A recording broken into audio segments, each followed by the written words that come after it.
Okay, I hope you enjoyed the film. Yeah, if I invite Nira Burstein, the filmmaker, on stage, please. Thank you. Hi.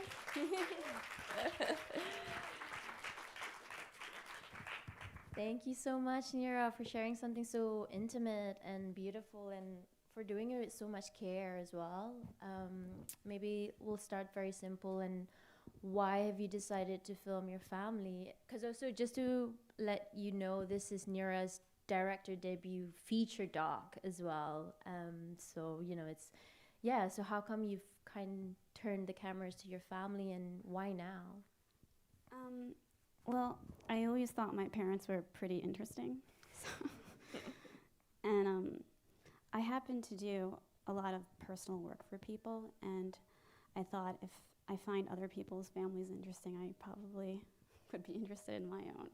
And it turned out that I wasn't alone. Other people were interested too. And yeah, that's how it kind of started. Okay, cool. Yeah. And so when you told your family that you were filming them, like, how did they take it? I mean, I just asked them. The first shoot, I was like, I think I want to make a movie about you. Can I come and film you? And they were like, sure. Okay. So. No one resisted? No. Great. No. Cool. Yeah. I mean, there were moments where like, oh yeah, can you turn it off? Yeah. Yeah. Yeah, and well, actually, I want to come to that question because you said about the turning on, because what is so unearthing about the film is that you did it with so much care, and there's a lot of positive framing around how you talk about relationship, trauma, and also mental health. Yeah. And so one of the questions I wanted to ask was, there about the consent of the camera, and how did you maintain that kind of grounding throughout filming, or was this something you it's kind of like essentially like during filming, and how did you kind of maintain it to be ensuring it's always a safe space? I think I'm not going to deny that there's uncomfortable moments in this movie, Of course. but I think me and my family included, who have seen the film and support the film, it's that truth is, the thing that we can share here. Yeah. And that's worth sharing, even if it makes us uncomfortable sometimes. Yeah. And, I also, got feedback early on, like, oh, is this exploitative, right? Like, we're going into people's homes that, like, might have mental health issues, right, and struggling with other things. And my thought is, like, well, then do we not give those people agency? Like, so we just don't talk about it at all. So my feeling is, we talk about it.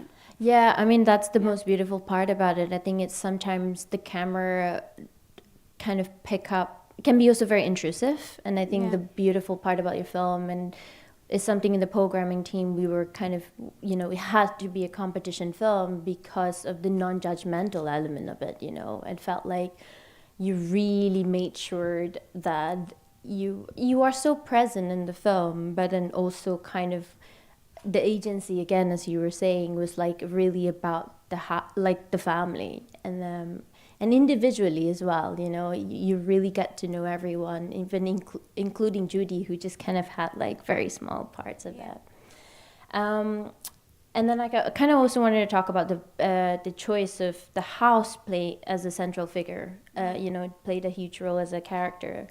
And because, you started questioning the mess in the beginning, and you kept revisiting it, and also the ending where suddenly we see all the mess disappearing. Is this a decision you made in the edit, or is this a decision you made like while filming, or is it something you already know before filming? I mean, one of the big things about me going over there and filming was not understanding why the house looked like it did. So I did ask that question repeatedly. Yeah. And, I didn't get a direct answer, but I think I got an answer eventually. Yeah. What was the answer? Well, I think, like my dad says at the end, it's like you kind of get lost in your own life and you don't see everything that maybe someone else sees. Is that the kind of question that you were looking for when you were trying to make the film? Was there like, Well, you know, like you can see when I'm a kid, I'm like cleaning the house, and I used to come over there and clean the house, and then it get messy again. I'm just like, oh, I'm not helping. So I thought, okay, maybe I should explore this another way. Right. And I brought in the camera instead. Okay.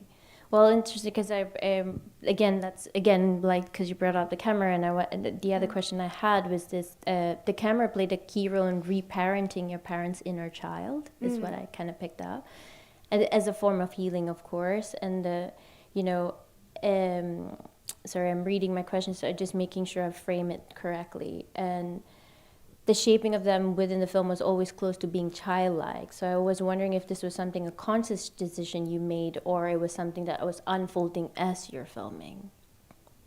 I think that's just the nature of our relationships, and also the nature of like all my work.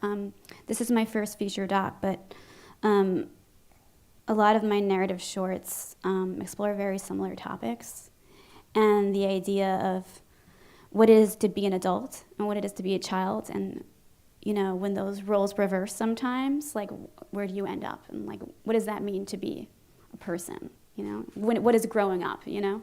Yeah, exactly. Cool. And what was the collaboration with your father, because your father made the music for it, isn't it? How was that? Amazing. I mean, it's great to collaborate with people you love, and most of the soundtrack is my dad playing.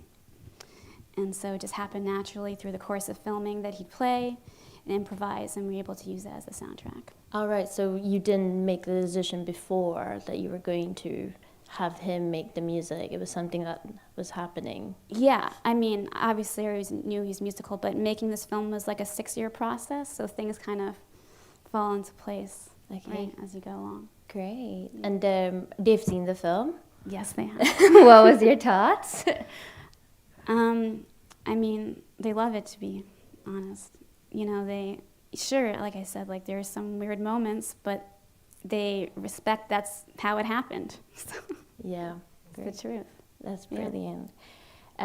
So I forgot to say that if you had any questions, please use the Slido.com website, and that would be the code that you'd enter to ask any questions, and I will have an iPad that will come up with all these questions from you.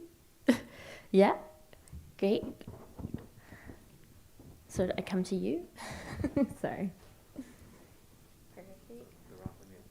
Okay, great, cool. Great. We also have the producer here, Betsy, if you'd like to come up on stage. Oh, great.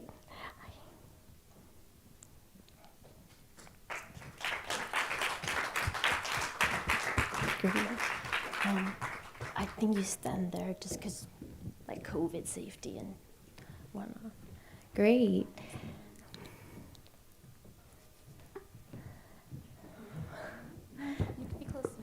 We're quarantined together, so it's okay. Yes, so, you know, COVID safety and all. So maybe, like, thank you for coming, and maybe you can talk a little bit. Ooh, hello. I feel like, hello? Okay, great.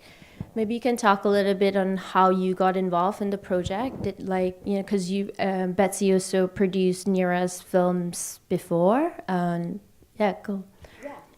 I worked with Nira on her narrative shorts, as she talked about. And this project I came on a little later, but as soon as I saw some of the footage, I immediately was like, it was incredible. And I knew that this would be an incredible film, and we just started working together immediately and took it from there, as I said. So. Great, cool. And so Nira, like, I guess I would just kind of wanted to talk, because you mentioned that you also make films that are a lot on sensitive topics, you know, and this interest in like framing fragility. And is there kind of, I don't know, it's kind of a tricky, this is a personal film, so you know your characters super well and so on. And how do you think as a filmmaker that, we ensure safety at all times when you're kind of filming something quite difficult, because, you know, I think at this point what I'm trying to say, you know, where your father yelled in the film, and, you know, it was like you had to maintain some sort of like grounding for yourself. And how did you, you know, what was that relation like, you know, that discomfort? Like, I think I'm interested in to know that really, because yeah, like I felt your internal struggle of like, let me just sit for a minute. So if you kind of talk about it a bit more. Well, I mean, I didn't film the whole time, and so there was a lot of long breaks between shoots to like process everything, because when I'm filming, like, doesn't matter if it's my family or anything else, like, I'm in a different world, and I don't really even know what I'm filming until I go back and watch the footage. Right. You know, it's hard to know. So, but you know, I try. It was a tricky balance between wanting to be an observer and also knowing that at certain points I have to interact, and like finding that balance in the edit was actually one of the trickiest parts. Right. Knowing like, okay, well, maybe we should hear me at this moment. Right. Like, you know. What was that? Can you talk about the edit process a bit more? Because you also edit quite a lot outside of making the films as a director, don't you? Yeah, I am an editor. I think editing is my favorite part of making movies and stuff. But I had a wonderful collaborator in Michael Levine, incredible editor. I'd say he edited about 50% of the movie, and I edited the other 50. So like by scene. So certain scenes he edited, and I edited the other ones. And it was great because it's very hard to see something like this from an outsider perspective at first. Yeah. How long did it take you to finish the edit? Well, I started editing probably like a year into shooting, like 2016 I started editing. Okay. And then Michael came on like a year later. And then the last 2 years I've been editing. Okay, great. Yeah. So we have questions from the audience. I'll just read it by how I see it. So the first question is by, not by anyone, because sorry. How did Fred Armisen get involved? Oh, okay. So Fred Armisen, for those who don't know, he's an executive producer on the film. He's, you know, an incredible comedian, Saturday Night Live performer. And one of the other EPs mentioned how having a comedian EP on the movie might be a good move. And so and they're like, Fred Armisen. I was like, okay, great. So how do I get to him? And they're like, no idea. Okay. So I approached him with the movie, and a month later he was like, okay, I'm into it. And he's an incredible collaborator. He's advised on the edit, giving great notes, and he is extremely empathetic to the characters, and I mean, I was really like amazed by his compassion. Like, I didn't know, like, I thought, okay, he's gonna find the funny in this, but he also is very compassionate. Oh, amazing. Yeah. The second question is, what happened with your mom's recordings? Your mother's recordings? Oh, for the book? Yeah, I guess it did. I think so. I think it would be. Well, my mom has published 3 occupational therapy books, and so I think that one is out. Yeah. Yeah. Well, anyone who wants to purchase it, we'll give you that information. Yeah. You can share it with us, and we can share it on our social.